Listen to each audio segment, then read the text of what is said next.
It was good to get a win, but it was kind of disappointing in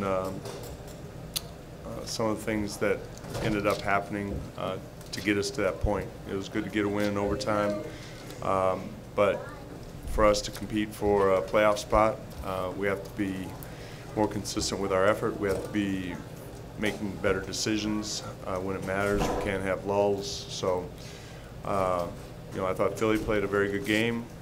Very similar to Brooklyn. They played hard. They share the ball. They compete. They push the tempo. And again, it's very similar to our game in Philly. But like I told the team, I'm glad we won. But we need to learn from it, and I'd rather learn from a win than a loss at this point in the season. How'd you feel about Nurkić tonight? He had a good game. Aren't you glad you pushed hard to trade for him? Yeah. No, that's all Neil. Neil's in charge of trades. I'm in charge of coaching him. No, he was outstanding. I mean, he set the tone early with the 4 blocks. He made the game look easy.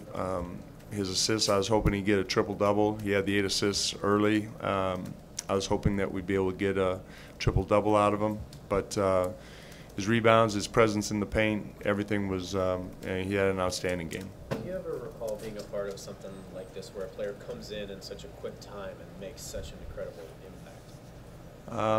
Not that I've been around. Rasheed Wallace came in and made a big impact mid-season. I was on the other end of that trade. No, not that one.